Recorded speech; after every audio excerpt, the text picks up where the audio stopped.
The helicopter blades chop through storm clouds before anyone sees them coming. Two Black Hawks, military grade, descending fast toward the hospital parking lot.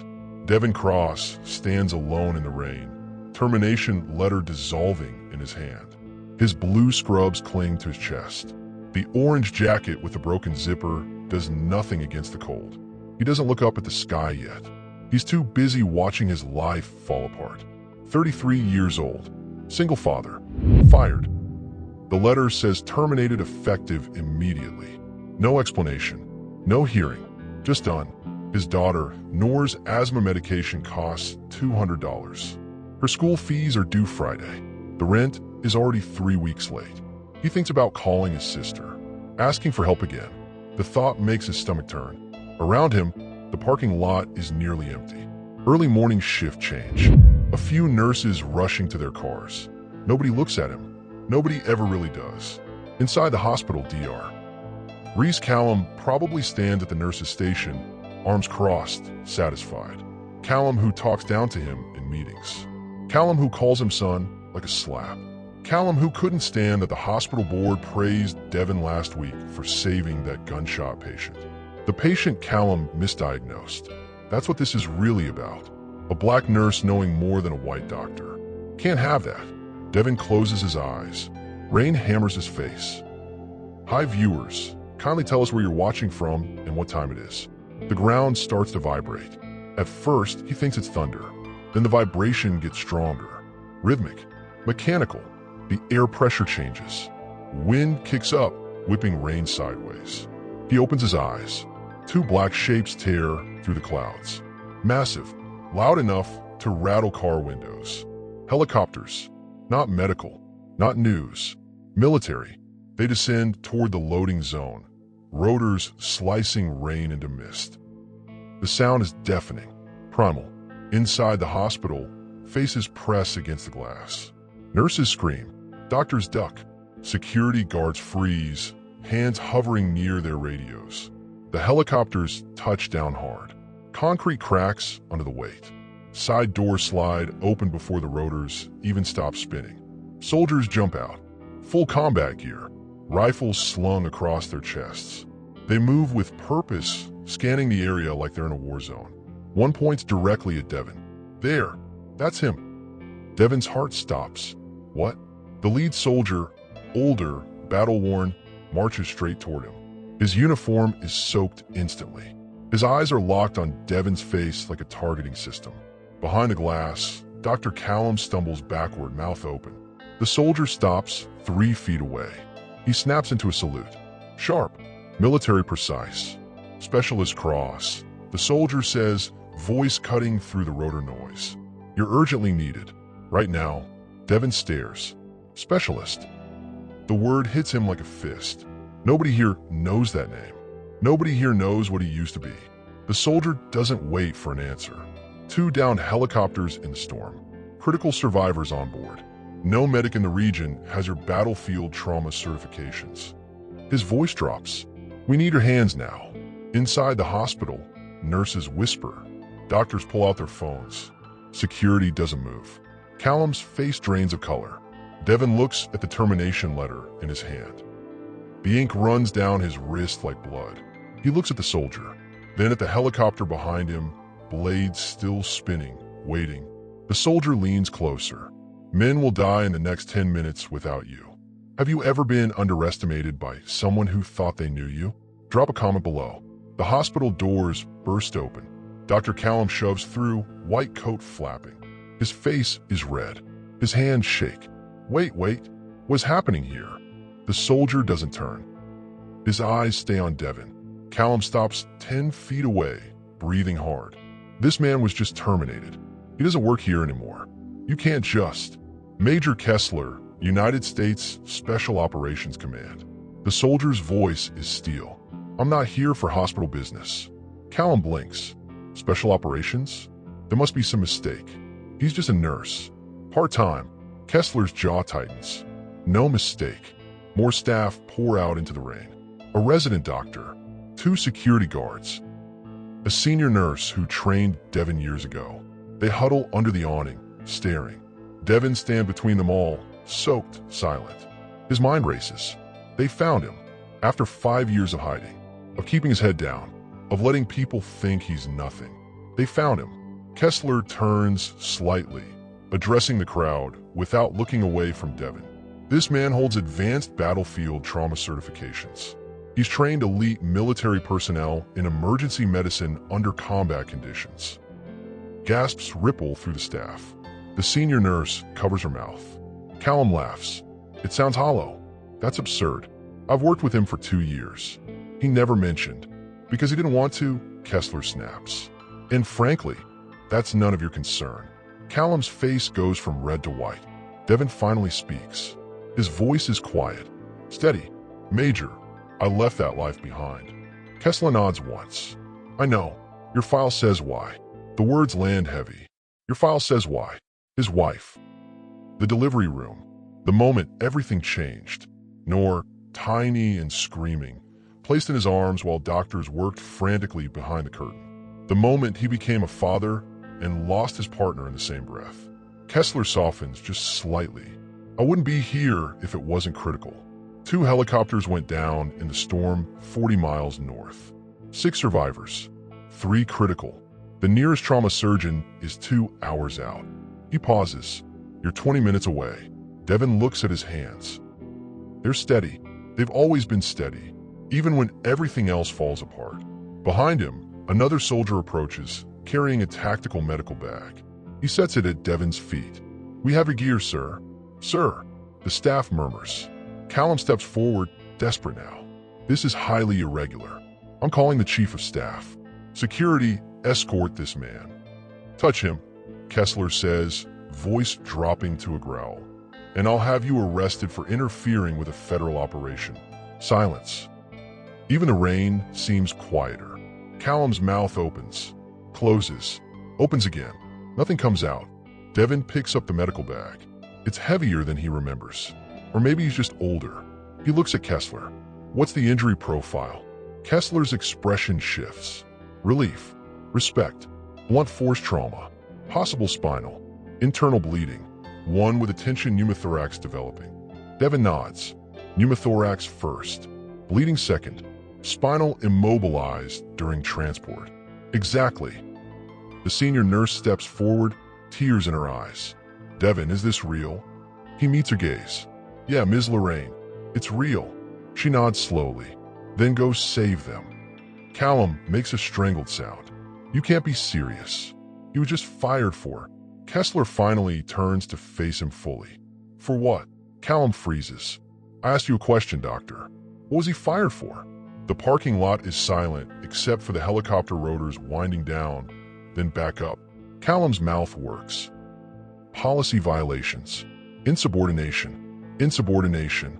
Kessler repeats the word like it's poison. This man saved over 40 lives in active combat zones. He's kept more soldiers breathing through firefights than most doctors see in their entire careers. He steps closer to Callum. And you fired him for insubordination.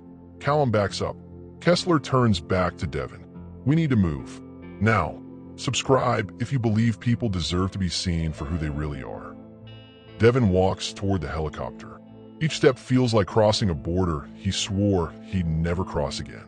The termination letter slips from his hand. It lands in a puddle, ink bleeding into nothing. Behind him, the staff watches in silence. Some pull-out phones. Recording. Witnessing. Ms. Lorraine puts her hand over her heart. A young resident whispers, I can't believe we didn't know. Callum stands frozen, drenched, trembling. The helicopter's side door is open. A soldier extends his hand to help Devin up. He doesn't need it. Muscle memory takes over. He grabs the handle, pulls himself inside in one smooth motion. The interior smells like oil and metal and urgency. For soldiers sit along the sides, strapped in, helmets on.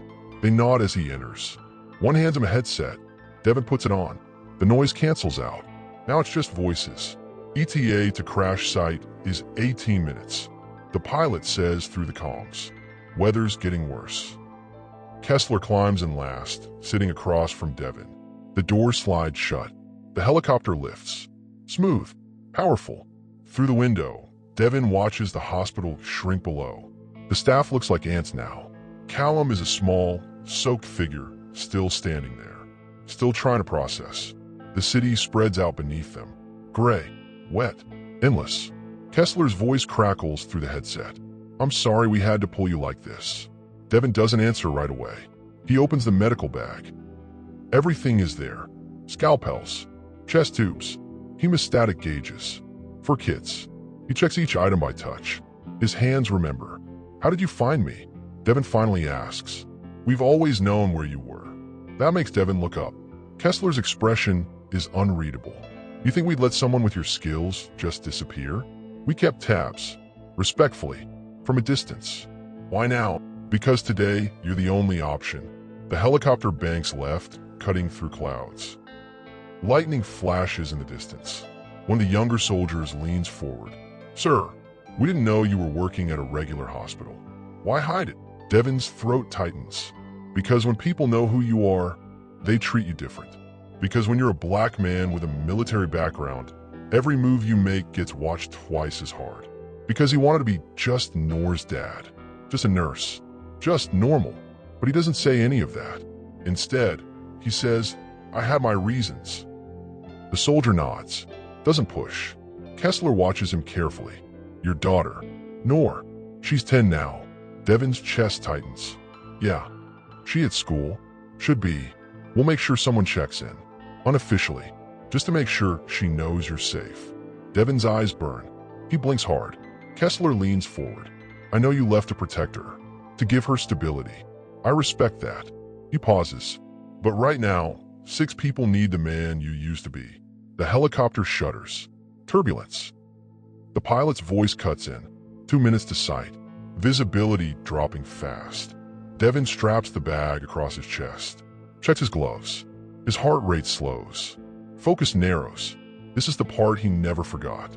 The part that lives in his bones. Kessler watches the shift. The way Devin's shoulders square. The way his breathing changes. You're already there, aren't you? Kessler says quietly.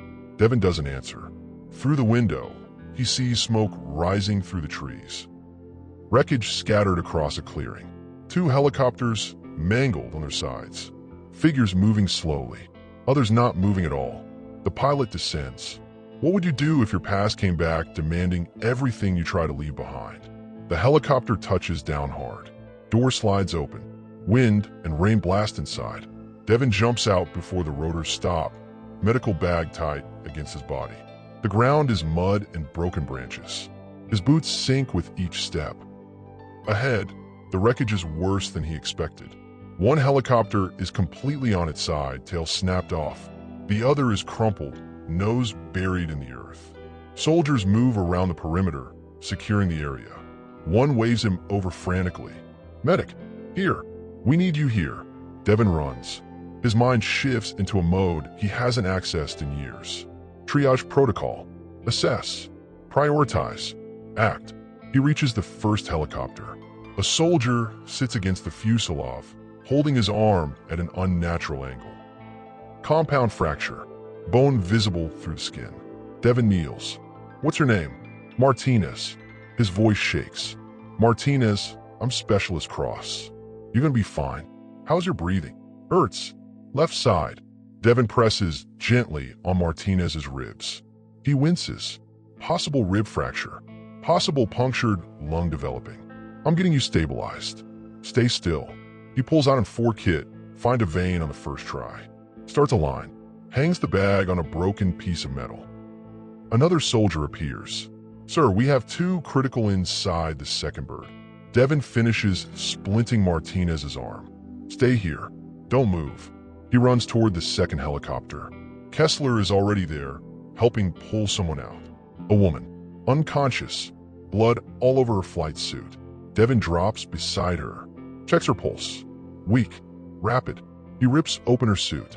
Finds a source. Deep laceration across her abdomen. Bleeding heavy, but not arterial. I need pressure here. Now. A soldier presses gauze down. Devin checks her airway. Clear. Breathing shallow. He looks inside the helicopter. Another body. Male. Not moving. Check him. Devin orders. A soldier climbs in, feels for a pulse, shakes his head. Devin's jaw tightens. One lost. Focus. He works on the woman, packs the wound, wraps tight, starts another 4. Her eyes flutter open. Hey, stay with me. What's your name? Captain Shaw. Her voice is barely there. Captain Shaw, you're doing great. Just breathe. He checks her pupils. Reactive. Good sign. But her blood pressure is dropping. Internal bleeding. He needs to get her out. Now, Kessler, we need immediate evac for this one. Kessler's already on the radio. Medevac inbound. 3 minutes. 3 minutes. Devin moves to the next patient. A young soldier, maybe 22. He's conscious but pale, sweating despite the cold. Devin recognizes the signs immediately. Tension pneumothorax. Air trapped in the chest cavity. Lung collapsing. If he doesn't act now, the pressure will stop the heart. I need a chest tube kit. Now, a soldier hands it to him. Devin works fast, cleans the site, finds a landmark. 5th intercostal space. Midaxillary line. He makes the incision. The young soldier screams. I know. Hold on. He pushes the tube through, feels it enter the pleural space. Air rushes out with a hiss. The soldier gasps. His color starts returning. Devin secures the tube, connects it to a drainage system. Breathe. Just breathe. The soldier grabs his wrist. Thank you. Devin squeezes his shoulder. Moves on. Rain pounds harder. Lightning cracks overhead. Kessler appears beside him. Medevac is here. 2 more helicopters descend. Medical teams jump out with stretchers. Devin briefs them rapid fire. Patient conditions. Interventions done. What they need next. They load Captain Shaw first. Then the young soldier with the chest tube. Then Martinez. Within minutes, they're airborne. Devin stands in the rain, covered in mud and blood. His hands shake now. Adrenaline crash. Kessler hands him a bottle of water. You just saved 5 lives in 12 minutes. Devin drinks. Says nothing. One of the younger soldiers from the first helicopter approaches. He's holding something. A photo. Sir, we found this in your jacket pocket. It fell out when you were working. Devin takes it. It's Noor, smiling, missing her 2 front teeth, holding up a drawing she made. His chest tightens. Kessler sees it. That's why you left. Devin nods. Yeah, she's lucky to have you. I'm lucky to have her. The rain starts to lighten. The storm is passing. Kessler's radio crackles. Major, Command wants to know if Specialist Cross is available for consultation on 2 more critical cases incoming. Kessler looks at Devin. If you've ever fought to protect what matters most, hit subscribe. The helicopter rises again. Below, the crash site is already being secured. Soldiers work in coordinated silence. The wreckage will be investigated. The lost soldier will be honored. But right now, Devin is needed elsewhere. He sits strapped in, headset on, Noor's photo tucked safely back in his pocket. Kessler sits across from him, reviewing something on a tablet. The 2 incoming critical cases, Kessler says through the comms. One is a field officer with a blast injury, traumatic amputation. The other is a civilian contractor, crush injury. Both are being routed to the nearest trauma center. Why do they need me? Because the trauma center is understaffed. Their lead surgeon is stuck in another emergency. They need someone who can make high-level decisions fast. Devin leans back, closes his eyes. This is what he walked away from. The constant urgency, the life and death wait, the never being able to turn it off. But also, this is what he's good at. Better than good. The best. Kessler's voice cuts through his thoughts. You know the hospital is going to call you back. Devin opens his eyes. What? That hospital you just left. They're already scrambling. Once word gets out about who you really are, they'll want you back. I was fired. You were underestimated. Kessler's expression hardens. That doctor, Callum, he's going to face questions. A lot of them. Devin thinks about Callum standing in the rain. Humiliated. Powerless. He should feel satisfied. But he doesn't. He just feels tired. I didn't do this for revenge, Devin says quietly. I know, but justice doesn't always wait for permission. The helicopter banks right, heading toward the trauma center. One of the soldiers, a woman with corporal stripes, leans forward. Specialist Cross, can I ask you something? Devin nods. Why didn't you ever come back? To the military, I mean. You could have rejoined. Command would have taken you in a heartbeat. Devin looks out the window. The city is closer now. Light's starting to cut through the gray. I made a promise, he says, to my daughter, that I'd be there. Every day. Not deployed. Not on call. Just there. The corporal nods slowly. That's a good promise. It's the only one that matters. Kessler watches him. And yet here you are. Here I am. Does that make you angry? Devin thinks about it. About the firing. The humiliation. The years of being overlooked. About the helicopters descending. The soldiers saluting. The lives he just saved. No, he says finally. It makes me remember who I am. The pilot's voice cuts in. 2 minutes to landing. Trauma center is prepped. Devin unstraps. Checks his gear. His hands are steady again. Kessler stands, moves beside him. After this is done, what's your plan? Go home. Pick up my daughter from school. Make her dinner. In the hospital, Devin's jaw tightens. I don't know yet. They'll offer you your job back. Probably more. I don't want more. I just wanted respect. Kessler nods. You've got mine. The helicopter descends toward the trauma center's helipad. Medical staff are already waiting, stretchers ready. The door slides open. Devin jumps out, moving with purpose. A doctor rushes over, young, stressed. Are you Specialist Cross? Yes. Thank God. We have a blast amputation coming in hot. Tourniquet applied, but he's already lost. Show me the setup. I'll walk you through stabilization protocol. They move fast toward the emergency bay. Behind him, Kessler watches. One of the soldiers beside him says, "Think he'll go back to that hospital, sir?" Kessler shakes his head slowly. I think the world just remembered he exists. And that changes everything. The helicopter lifts off, leaving Devin on the ground. He doesn't look back. He's already focused on the next life that needs saving. Have you ever had a moment where everything you tried to leave behind came rushing back? Drop a comment. The blast victim's blood pressure drops. 90/60, then 80/50. The monitor screams. Devin's hands move faster. He clamps the femoral artery, applies pressure proximal to the tourniquet site. I need 2 units O negative. Now, the young doctor beside him fumbles with the blood warmer. Doctor, Devin's voice cuts through the chaos. Look at me. The doctor meets his eyes. Breathe. You've done this before. Muscle memory. Go. The doctor nods. His hands steady. He gets the line in. Blood flows. The pressure stabilizes. 90/60. Holding. Devin checks the amputation site. Clean tourniquet application. Whoever did this in the field knew what they were doing. Good work on the initial intervention, he tells the paramedic standing nearby. The paramedic, a woman in her 40s, nods. Her hands still shake. Devin turns to the young doctor. What's your name? Dr. Jennings. Okay, Dr. Jennings. You're going to finish this. I'll be right here.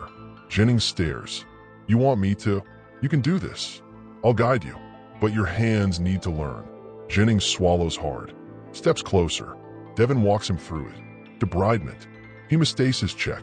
Temporary closure prep. The patient stabilizes further. 100/70. The team arrives to take him for definitive surgery. As they wheel him out, the patient's eyes open slightly. Ooh, who are you? Devin leans close. Just someone who's been where you are. You're going to make it. The patient nods. They roll him away. Jennings exhales hard. I can't believe we just did that. You did that. Because you were here. Devin strips off his gloves. Next time I won't be. And you'll do it anyway. Jennings looks at him differently now. They said you trained Special Forces medics. Is that true? Before Devin can answer, the trauma bay doors burst open. A woman in an expensive suit strides in. Late 50s. Authority radiating off her like heat. Behind her, 2 security guards. And behind them, Dr. Callum. Still drenched. Still humiliated. But now with backup. The woman stops in front of Devin. Mr. Cross. I'm Margaret Haynes, Chief of Staff at Mercy General Hospital. The hospital that just fired him. Devin says nothing. Haynes glances at Callum, then back to Devin. I need to speak with you. Privately. I'm working. The military cleared you 30 minutes ago. Your obligation here is complete. Devin looks at Kessler, who stands near the entrance. Kessler nods once. It's true. Fine, Devin says. But make it quick. I have somewhere to be. They move to a private consultation room. Haynes sits. Callum stands behind her, arms crossed, trying to look confident. He fails. Haynes folds her hands. Mr. Cross, it has come to my attention that your termination this morning was premature. Premature, Devin repeats flatly. Yes, there appears to have been a misunderstanding regarding. A misunderstanding. Devin's voice is quiet. Dangerous. I was escorted out by security, accused of potential theft, in front of my colleagues. Callum shifts uncomfortably. Haynes's expression tightens. Dr. Callum has expressed regret over the manner in which. Has he? It's not a question. Callum opens his mouth, closes it. Haynes continues. We would like to offer you reinstatement, full benefits, and a 15% salary increase. The room is silent. Devin stares at her. That's it. Haynes blinks. I'm sorry. That's your offer? Money and a job I already had. Mr. Cross, I think you'll find this is quite generous considering. Considering what? Devin stands. Considering you just found out I'm not who you thought I was? Considering the military came for me and now you're embarrassed? Haynes's face hardens. We're offering you an opportunity. You're covering yourself. Devin's voice cuts like a scalpel. Because when word gets out that you fired a decorated military medic for outperforming your attending physician, it's going to look bad. Callum finally speaks. Now wait just a minute. No. Devin turns to him. You wait. You've been waiting for me to explode. To give you a reason to call me aggressive. Difficult. Angry. He steps closer. But I'm not going to give you that. Callum's face goes pale. Devin looks back at Haynes. I don't want her job back. I don't want her money. What I want is for you to ask yourself why it took helicopters landing for you to see me. He walks toward the door. Haynes stands. Mr. Cross, please. Let's discuss this rationally. Devin pauses at the door. I'm done being rational in a place that was never rational about me. He leaves. Subscribe if you've ever walked away from people who only valued you when others did first. Devin pushes through the trauma center doors into daylight. The rain has stopped. The sky is still gray but breaking. Kessler waits by a black SUV, arms crossed. That went well, Kessler says. You were listening? Whole building was listening. Devin almost smiles. Almost. Kessler opens the passenger door. Come on. I'll give you a ride. Where? Wherever you need to go. Devin climbs in. The interior smells like coffee and leather. They pull out of the parking lot in silence. After a few minutes, Kessler speaks. You know you're going to be famous by tomorrow. I don't want to be famous. Too late. Someone recorded the helicopter landing. It's already online. 20,000 views and climbing. Devin closes his eyes. Great. People are calling you a hero. I'm not a hero. I'm a dad who got called back to work. Kessler glances at him. You could be both. They drive through the city. Traffic is heavy. People going about their normal lives. Devin thinks about Noor. She gets out of school in 2 hours. He needs to be there. He needs to tell her what happened before she hears it somewhere else. Kessler, Devin says quietly. Why did you really come for me? Kessler is quiet for a moment. Because I was there, he says finally. Afghanistan, 2019. You stabilized me after an IED blast. Kept me breathing while we waited for evac. Devin turns to look at him. You probably don't remember. You treated 30 guys that week. I remember, Devin says. Shrapnel in your chest. Punctured lung. You kept trying to give orders while I worked on you. Kessler laughs. It's genuine. Yeah, that sounds like me. You told me your daughter's name. Said you had to get home for her 8th birthday. Kessler's smile fades. You remember that. I remember all of them. They stop at a red light. I owed you, Kessler says. Today was me paying that back. You don't owe me anything. Yes, I do. And so does everyone else you've saved. Kessler looks at him. You left because of your daughter. I respect that. But the world needs people like you. The world has people like me. They're just ignored until it's convenient. The light turns green. They drive on. Kessler pulls up in front of an elementary school. Bright murals on the walls. Kids playing in the yard. How did you know? I told you. We kept tabs. Devin unbuckles. Pauses. Thank you, he says. For today. For remembering. Kessler nods. Take care of your daughter. But if you ever want to come back. I won't. I know. But the offer stands. Devin gets out. Closes the door. The SUV drives away. He stands there for a moment, looking at the school. His phone buzzes. Multiple notifications. Texts. Missed calls. His sister. Former colleagues. Numbers he doesn't recognize. One text from Ms. Lorraine. I always knew you were special. Proud of you. Another from Dr. Jennings. Thank you for today. You changed how I see medicine. He doesn't respond to any of them. Instead, he walks toward the school entrance. The secretary recognizes him. Mr. Cross, we saw the news. Is it true? Were you really? Is Nurse still in class? Yes, but school doesn't end for another hour. Can I wait? She hesitates, then smiles. Of course. He sits in the parent waiting area. Wrinkled scrubs, dried mud on his boots, exhaustion in every muscle. But he's here. An hour later, the bell rings. He's out, laughing, shouting, free. Nora appears in the doorway. 10 years old, bright eyes, her hair in 2 puffs. She sees him. Her face lights up. She runs. He catches her, lifts her up even though she's getting too big for it. Daddy, what are you doing here? I had the day off. She pulls back, studying his face. You look tired. Long day. Did something happen? He sets her down, kneels to her level. Yeah, baby, something happened, and I need to tell you about it. Her expression gets serious. Okay. They walk to his car. He bought it used 3 years ago. It makes a weird sound when he starts it, but it runs.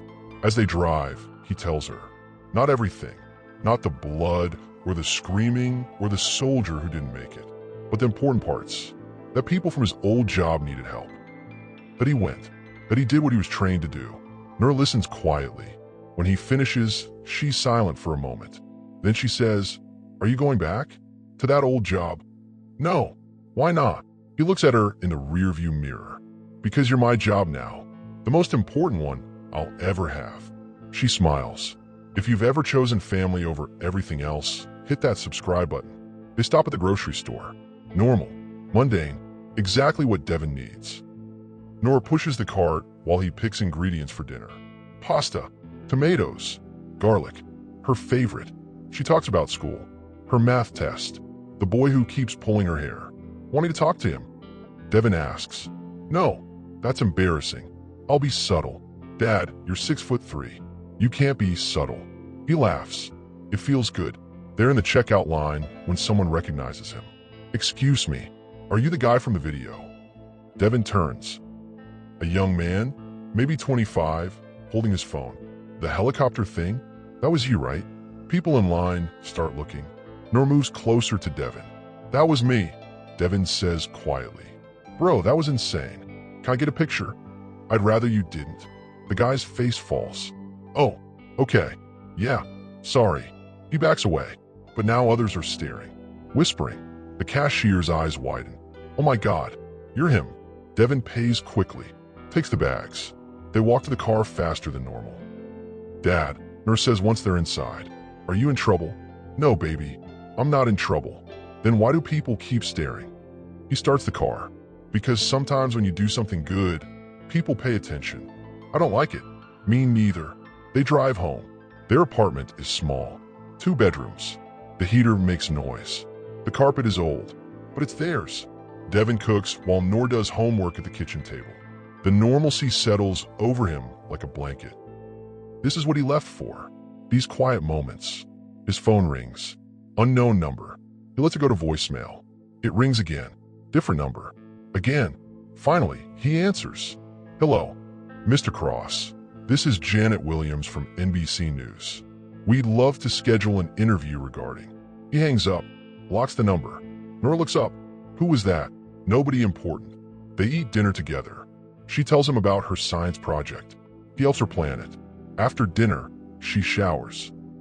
He cleans the kitchen. When she comes out in her pajamas, he reads to her even though she's getting too old for it. She falls asleep halfway through the chapter. He watches her breathe. Steady. Safe. This is why he left. Not because he couldn't do the work, but because she needed him more. His phone buzzes again. A text from Kessler. The Defense Department wants to offer you a consultant position. Part-time. Your choice of assignments. Thought you should know. Devin stares at the message. Then another text. No pressure. Just wanted you to have options. He locks his phone, sets it face down. Later that night, after Nora's asleep, he sits on the couch. The termination letter is somewhere in a puddle outside the hospital. The job offer from Haynes is an insult. The consultant position is tempting but impossible. He's one person. He can't be everywhere. A knock at the door. Devin tenses. It's almost 10 p.m. He looks through the peephole. MS. Lorraine stands there, holding a casserole dish. He opens the door. I'm sorry for coming by so late, she says. I wanted to check on you. I'm okay. Are you? He doesn't answer. She hands him the dish. You don't have to eat it tonight. Just whenever you're ready. Thank you. She hesitates. Devin, what happened today? The way they treated you. It wasn't right. I know, but what you did after, how you walked away with your head up. She smiles. That was beautiful. His throat tightens. You taught me something today, she continues. That dignity doesn't come from titles or money. It comes from knowing who you are. She touches his arm gently. Don't let them make you small ever again. She leaves. Devin closes the door, stands there holding the casserole. He sets it down, walks to Nora's room, watches her sleep. Tomorrow, the world will still want answers. The hospital will still want him back. The media will still call. But tonight, he's just a dad. And that's enough. Morning comes with chaos. Devin's phone has 37 missed calls. News vans are parked outside his apartment building. He sees them through the window and curses under his breath. Nora's still asleep. He texts his sister. Can you pick up Nora and take her to school? Back entrance. She responds immediately. Already on my way. 20 minutes later, his sister Tanisha slips in through the back stairwell. This is crazy, she whispers. There are reporters everywhere. I know. She looks at him. Really looks. Are you okay? I don't know yet. Nora wakes up confused. Why is Andy here? She's taking you to school today. Special treat. Nora's not buying it. She's too smart. But she doesn't argue. After they leave through the back, Devin showers. Puts on clean clothes. Jeans. A plain black shirt. He looks at himself in the mirror. The same face he's always had. But now the world sees it differently. His phone rings. It's a number he recognizes. Kessler, you see the news? Kessler asks. I see the vans outside my building. It's bigger than that. National coverage. The video has 2 million views. People are calling for investigations into the hospital. Into Callum. Devin sits on the edge of his bed. I didn't want this. I know, but it's happening anyway. What do I do? That's up to you. But Devin, people are listening now. If you have something to say, they'll hear it. After the call, Devin makes coffee. Sits at his kitchen table. Thinks. He could hide. Wait for it to blow over. Or he could use it. Not for fame. Not for revenge. But for the others. The nurses who get overlooked. The techs who get dismissed. The people of color who have to work twice as hard to get half the credit. His phone rings again. This time, it's a number from the hospital. Not Haynes. Not Callum. Someone else. He answers. Hello. Mr. Cross, this is Alicia Jennings. I'm a patient advocate at Mercy General. Her voice is calm, professional. Several staff members have come forward regarding Dr. Callum's conduct. We're opening a formal investigation. I wanted to reach out personally because your case is central to this. My case, your termination, the circumstances around it. Multiple witnesses have corroborated that it was retaliatory and potentially discriminatory. Devin is quiet. Mr. Cross, I want to be clear. This isn't about the hospital trying to save face. This is about accountability. Real accountability. Why should I believe that? Because I've been pushing for this investigation for 3 years. And until yesterday, nobody listened. Something in her voice tells him she's sincere. What do you need from me? He asks. Your testimony and your permission to review your personnel file. You'll find it spotless. I know. That's the point. They schedule a meeting for the following week. After he hangs up, Devin feels something shift. Not closure. Not yet. But a crack in the wall. That afternoon, he leaves his apartment through the back entrance. Avoids the reporters. He goes to the elementary school early. Waits in the parent area. When Noor comes out, she's holding a drawing. "I made this for you." He looks at it. It's him, standing tall, with angel wings. And the words, "My hero, Dad." His eyes burn. "You like it?" she asks. "I love it, baby." They drive home a different way to avoid the news vans. That night, he gets a text from Dr. Jennings, the young doctor from the trauma center. "They're offering me a position training new residents in emergency response. They said it was inspired by watching you teach. Thank you." Then another text, this time from a nurse he worked with years ago. "Seeing what you did gave me courage to report my supervisor. Thank you for showing us we don't have to accept disrespect." Message after message. People he's never met. People he saved. People who watched and felt seen. He didn't ask for this, but maybe he can use it. 3 weeks later, Devin stands in front of a community center. Inside, 50 nurses, EMTs, and medical techs sit waiting. He didn't plan to speak publicly.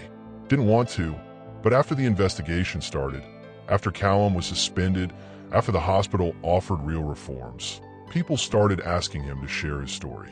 Not for fame, for change. So he said yes. Once, he walks to the front. No podium. No microphone. Just him. "I'm not a public speaker," he starts. "I'm a dad. A nurse. Someone who just wanted to do his job." People nod. "But I learned something these past few weeks. Silence protects the wrong people." He talks about the years of being overlooked. The small humiliations. The way excellence gets ignored when it doesn't fit expectations. "I left the career I love because I thought hiding was safer. For me. For my daughter." He pauses. "But hiding doesn't protect you. It just makes you smaller."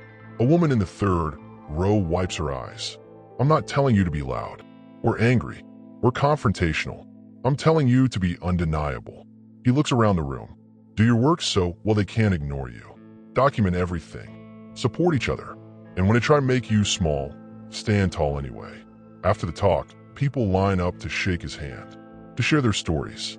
A young black man, maybe 22, says, "I'm starting nursing school next month. I was scared I wouldn't fit, but seeing you, I know I belong." Devin grips his shoulder. "You do belong. Don't let anyone tell you different." Outside, Kessler waits by his car. "That was good," Kessler says. "It was terrifying. Best things usually are." Devin leans against the car. "The Defense Department position. Is it still available?" Kessler straightens. "You interested? Maybe. If it's truly part-time. If I can still be there for Noor." "It is." Devin nods slowly. "Then let's talk." That evening, he picks up Noor from school. She's talking about her science fair project. She won second place. "I wanted first," she says. "Second place is still amazing. But I worked so hard." He pulls over, parks, turns to face her. "Baby, listen. You're gonna work hard your whole life. Sometimes you'll get first place. Sometimes you won't. But the work, the effort, that's yours. Nobody can take that from you." She thinks about it. "Like how you worked hard even when people didn't see you?" "Exactly like that. And then helicopters came." He laughs. "Yeah, then helicopters came." They drive home. The news vans are gone now. The story has moved on, but the change remains. The investigation continues. The hospital implements new policies. Callum faces a review board. None of it is perfect. None of it erases what happened. But it's something. That night, after Noor falls asleep, Devin sits on his couch. He pulls out his phone, opens the message from Kessler about the consultant position. He types, "Let's set up a meeting. On my terms." Sends it. His phone buzzes immediately. A news alert. Former military medic sparks national conversation on workplace discrimination. He scrolls past it. What matters isn't the headlines. It's the messages from nurses who reported abuse, from patients who demanded better, from young people who saw themselves in a story and decided they belonged. That's the real change. Not helicopters, not drama, not revenge, just people deciding they deserve dignity. He looks at Noor's drawing on the refrigerator. Him with wings. He's not a hero. He's just a dad who refused to stay small. And maybe In a world that constantly tries to diminish people, that's enough. The next morning, he wakes to a text from the patient advocate. Callum has resigned. Effective immediately, the board approved the reforms. Thank you for your courage. Devin stares at the message. It's not satisfaction he feels. It's relief that others won't face what he faced. That's all he wanted. He gets up, makes breakfast, gets Nora ready for school. Normal, mundane, beautiful. As they walk to the car, Nora asks, "Dad, will there be more helicopters?" He thinks about the consultant position, the possibility of being called again. Maybe, he says honestly, but only when it really matters. And you'll always come back? He kneels down, looks her in the eyes. Always. You're my home, baby. Everything else is just noise. She hugs him tight. They drive to school. He drops her off, watches her run inside, backpack bouncing. His phone rings. Unknown number. He almost doesn't answer, but something makes him pick up. "Mr. Cross," a woman's voice. "Urgent. This is Director Sarah Chun from FEMA. We have a situation developing. Multi-casualty incident. We need someone with your specific skill set." Devin looks at the school, then at his phone. "How long?" he asks. 72 hours maximum. He thinks about his promise to Nora, about balance, about being needed. "I'll need to make arrangements for my daughter. We can assist with that." He takes a breath. "Send me the details. Because maybe this is who he is now. Not hiding, not performing, just showing up when it matters. On his terms, for the people who need him, and always coming home." If this story moved you, subscribe and turn on notifications. Share your thoughts in the comments. Your words might inspire someone who needs to hear them. We all have value. We all deserve to be seen. Don't let anyone make you forget that. More stories that matter are coming. Be part of this community. Hit subscribe, be the change, and remember, you are enough.